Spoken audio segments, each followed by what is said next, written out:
Hi, good morning, Charlotte. Well, let's start by the end of your question. I think it's still rather unpredictable in terms of the final allocation of seats.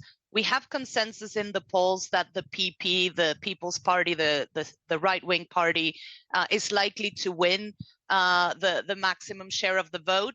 But we shouldn't discount a potential comeback from the incumbent government. The tone of the campaign has been shifting quite significantly over the past couple of days, with Pedro Sanchez really calling on a strategic vote, in particular provinces where they're neck and neck with the PP. And so winning a seat in a way is a double win, in the sense that you remove a seat from your main opponent and you score one on your own bloc.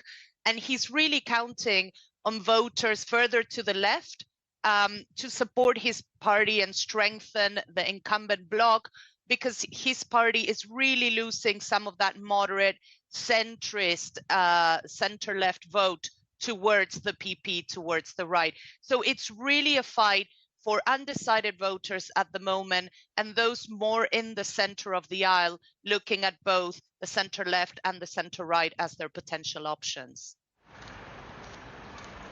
Well, Jimena, there's the view that on the economic front, Pedro Sanchez has done quite well, given the circumstances. He came into office just weeks before COVID hit, and the economy is growing well. Unemployment is low in Spanish terms, inflation below 2%.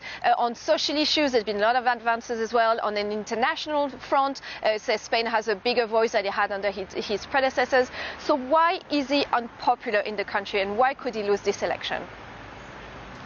Well, I think everything you've stated is correct, but that has to translate into social mood. And the economic recovery was slow compared to the rest of Europe.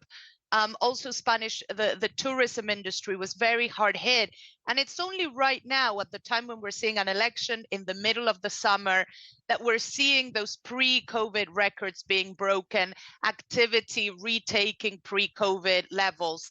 And so the recovery has come, and he has a lot to show in the campaign, but people have been feeling the pain for several years.